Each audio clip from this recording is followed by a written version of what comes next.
Hello my friends, it's Laura. Welcome back to another video.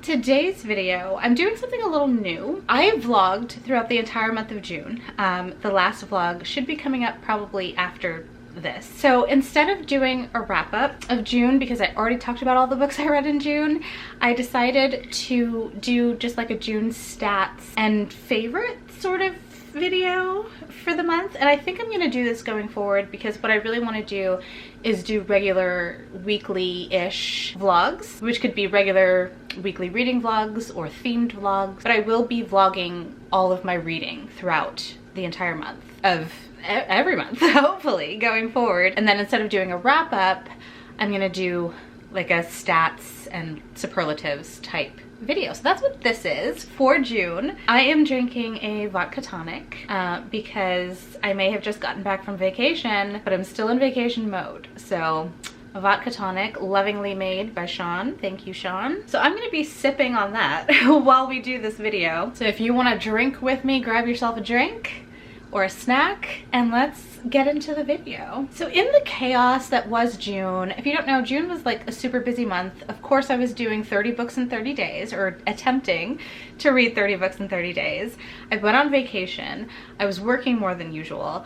I had a lot going on in the month of June, and somehow in the chaos I was so confused about what I actually read and how many books I actually read, but I have all of the final totals here in my handy dandy notebook. We're gonna go over all the stats, and maybe editing Laura, who is probably more put together than me, will put up some kind of charts or graphs or whatever to represent the numbers. So in the month of June, like I said, I attempted to read 30 books in 30 days. I did not complete that goal, you guys. I came so close. I managed to read 26 books in June, which, you know, is really freaking good. Like, I'm proud of myself. I've read more this month than I've read all year, obviously, and I had a good time doing it. I had fun with the challenge. It wasn't too stressful. I wasn't putting too much on myself.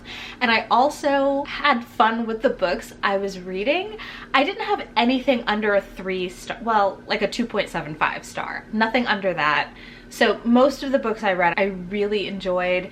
It was overall a pretty good reading month, and I'm proud of myself for attempting 30 books and also reaching 26. So page count, that was 6,560 pages. I had 0 DNFs and 0 rereads this month. I really need to go back into my reread game because one of my goals was to read 12, and I think I'm currently at 8. So not doing too bad, but I just gotta remember that that's actually a thing that I wanna do. Okay, as far as format, audiobook was how I read mostly in the month of June. 17 of the books that I read were audio. I had 0 ebooks, 3 were physical reads, and 6 were mixed media. As far as age ranges, 2 YA and 24 adult. So not a lot of YA got read this month at all. The most exciting stat is that I finished 4 series. You guys, who am I? Someone who actually finishes the series they start? Excuse me? I'm so proud of that, and I will go into what series I finished.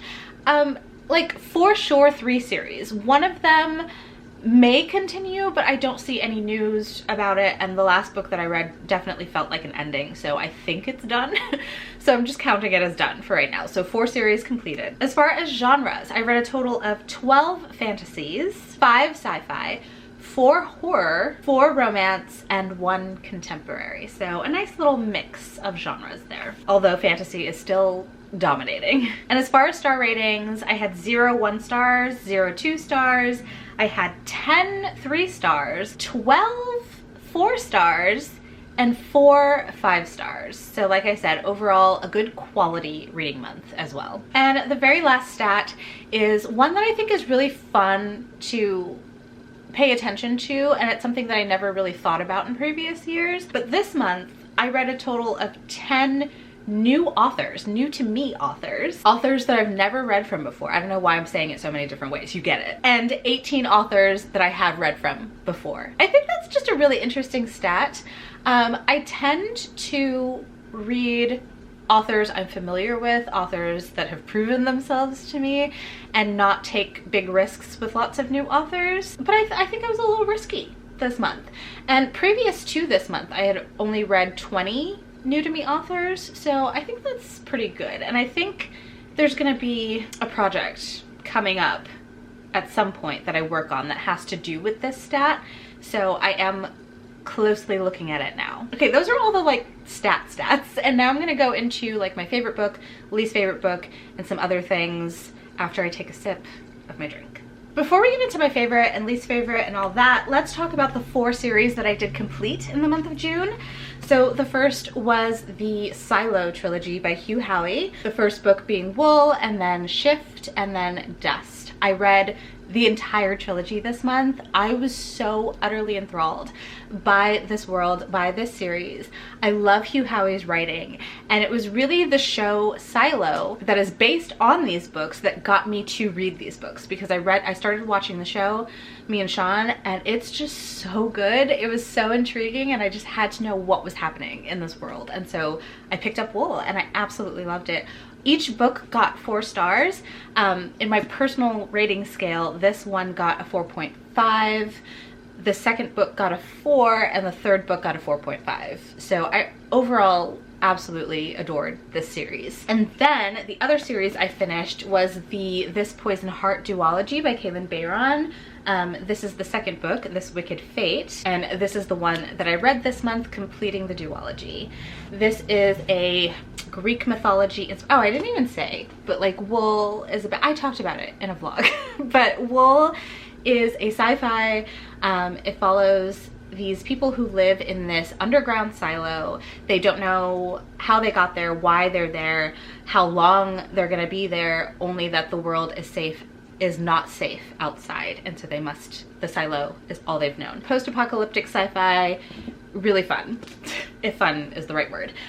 This Wicked Fate, this is a Greek mythology inspired YA fantasy following our main character Briseis, or Bree, who has plant magic and an affinity for poison plants. One day discovers that she's part of a very interesting family after her birth aunt's estate gets left to her that is filled with secrets and an apothecary, and it's such a cozy, comfy story. At least the first book was. This one wasn't cozy, comfy at all, but it was done really, really well. It discussed things that I wasn't expecting it to, like generational trauma and familial bonds and grief, and it was really good. I gave this one 4.5 stars or 4 stars. The first book was 5 stars. Really loved this duology. The next series, which is the one that I'm a little confused about, is called the Fractured Fables series by Alex E. Harrow. The first book being A Spindle Splintered, and the second book A Mirror Mended. I read both of these in the month of June. I think this is the end. I don't know for sure. I don't know if she has plans on writing more in the series. If she does, then whoops, I didn't finish the series. But I read both of the books that are currently out, so at least I'm up to date. This one did really feel like an ending as far as our main character, why can't I remember anything? Zinnia. Our main character Zinnia's perspective, like that's the end for her, I think. Not that she died or anything, just that it's the end of the book. Oh my goodness, it's the end of the series. I swear I'm not drunk yet, I swear. But this is a Sleeping Beauty inspired tale where we follow our main character Zinnia Gray, who is a young woman who is 21, just turned 21 in the first book, and has this disease called GRM. No one who has it has lived past their 21st birthday, and she has become obsessed with the whole Sleeping Beauty story. And one day she gets thrown this Sleeping Beauty 21st birthday party by her best friend Charm, complete with a spinning wheel to prick her finger on, and she does go to prick her finger on the spinning wheel, and it takes her into an alternate universe where a current Sleeping Beauty story is being played out, and she has to save the princess, and it's so much fun. We have Sleeping Beauty in this one, we've got Snow White in this one, and I loved both of them. The first book got 5 stars, the second book got 4.5. And then the last series I finished in the month of June was the Hell's Library series by AJ Hackworth. I read the second and the third book in June. So the second one whatever it was called. I should like be better prepared for this video. The Archive of the Forgotten is what it was called, and this is The God of Lost Words. I read both of them and did not love them as much as I loved the first book. The first book I was kind of obsessed with. I gave it 4.5 stars. The second and the third books each got 3 stars. I just feel like the story kind of lost its charm over time, but they're still really good books. It's still a really good series and I recommend it. But yeah, 3 stars for the second and third book. Those are the series I finished in the month of June. All right, let's get into my favorite book of June, which was very hard to pick, and it's kind of between 2 different books. So I'm going to talk about both of them. We have Redemption in Indigo and Brown Girls. So Redemption in Indigo by Karen Lord. I'm going to go ahead and say that this was my favorite book of the month, but Brown Girls is a very, very close second. I am so excited to have a new author to be obsessed with and read everything from. I need to pick up more from Karen Lord and read, but this is a very short little novella that is a fairy tale based on a Senegalese folktale following our main character Pama, whose husband is an absolute fool and a glutton, and she has had absolutely enough of him. So previously to the start of the novel, she leaves him, but he finds her, they meet up again, and so starts her story. We also have these zombies, these spirits that are kind of meddling in the lives of humans. These spirits decide to gift Pama with this very powerful chaos stick, and she gets thrown into this new world of power, not literally, but this new world of powers and spirits, and it's just so good. I love the way it was told. I loved Karen Lord's writing, and I really loved the narration style of this. The narrator was so witty and cheeky, and I had a great time with this. It was one of my 4-5 stars of the month. I feel like I usually have more 5 stars in a month, even though I usually read less than 26 books. So it was kind of surprising to have so few 5 stars, but that just shows you how much this book really stands out in my mind. And then we have Brown Girls by Daphne Palasi Andreades. This one is a coming of age. We're following a group of brown girls growing up in Queens, New York. They're all daughters of immigrant parents, and it's a coming of age. It is told in a series of vignettes, and it's told in a collective we. And I related to this so hard. I just really felt it. It was so poignant and it was so important, and I just had an amazing time with it. And I talk about it a lot more. I talk about all of these books a lot more in all of my vlogs, so please go check out any that you haven't checked out yet. But these were my 2 favorite books of the month. My least favorite book was kind of hard to pick because, like I said, I really didn't have anything that I hated, but I would say my least favorite, unfortunately, ended up being The Enchanted Hacienda by J.C. Cervantes. I wanted to love this, and it did give me those Encanto vibes like I was hoping for, but only in like the first third to half of the book. I didn't expect it to be so romance heavy. I didn't know that that's what I was getting when I went into this. And so, like, I guess that's my bad. I feel like if you read the synopsis, I feel like even if you read the synopsis, you wouldn't know that this is so heavily romance. It's kind of like, I compare it to The Very Secret Society of Irregular Witches, not in its tone or its style or anything, or plot or anything like that, but just in the fact it's like 50% fantasy, 50% romance, which I think is what Irregular Witches was like. So that's the only comparison there. But other than that, I think that this was just trying way too hard to be like really deep, and it just didn't come across that way. I don't know if it was the writing. Also, a lot of the dialogue and situations and like scenes just felt really awkward to me, and this felt like it could have been something really good, but it just wasn't quite polished enough. And so yeah, this got a 3 star or a 2.75. I think if it still sounds interesting to you, definitely pick it up. It just wasn't giving everything that I thought it would give. So, least favorite. One notable thing is that I did make some a tiny bit of progress on my goals for the year. One of my goals is to read 12 horror classics, and I read one in the month of June, which is the only one I've read this year so far, but I did read Carmilla by Sheridan Le Fanu, and I liked it. I think I liked this more than Dracula, but I still had a lot of problems with it, and I talk about those problems in my vlog if you want to check it out. But yeah, it was good.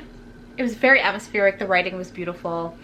It just wasn't great, so that got 3 stars.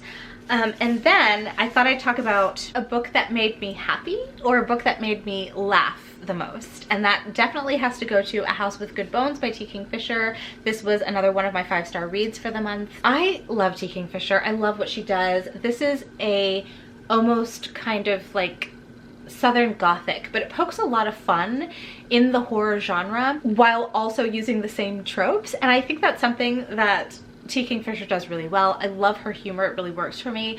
I like her writing, and I had a blast with this. It got so creepy in places. Just like there were these scenes that I will never get the images out of my head, honestly. So it still had that eeriness, that creep factor, but it was funny. It was hilarious. And I loved our main character, Sam, and just like the situations that she found herself in. It was so good. But this is like a haunted house story. But if you know T. Kingfisher, nothing's ever as simple as a haunted house story. So it's deeper than that. I don't want to say too much because I don't want to spoil anything, but I had a blast with this and I laughed so much. And then a book that made me really sad, a book that, or not sad, but a book that made me cry the most was Brown Girls by Daphne Palasi Andreas. I sobbed throughout the last third of the book. Continuous sobbing. Because it was so relatable. And I mentioned this before, but if you are a woman, especially if you're a brown or black woman, especially if you are the daughter of immigrants, this book is so relatable, and I just loved how powerful it felt to have it be told as a collective we. It really brought you into the story and made you feel a part of it, and I will definitely pick up really anything that this author writes in the future. I had a great time with this, and for a book that I was essentially a cover by, this ended up being quite the hit. So friends, that was my month of June. Talk to me down in the comments. Let me know your thoughts and opinions. What do you think about this particular video format? Is it something that you enjoy or no? Do you just like regular wrap-ups? Let me know. Honestly, I'm just kind of over wrap-ups. I don't know why. I just don't like doing them. I think it's just like the pressure of talking about so many books in one video, and also by the time it gets to the end of the month, remembering all the details and all the things I wanted to say about like the first few books I read at the beginning of the month is difficult for me because my memory is so bad. So I think this format is just gonna work really better, or much better. English is gonna work much better for me. But tell me what you think about it down in the comments. That is gonna be it from this video. If you enjoyed it, don't forget to give it a thumbs up, hit subscribe, and I will see you in my next one. Bye.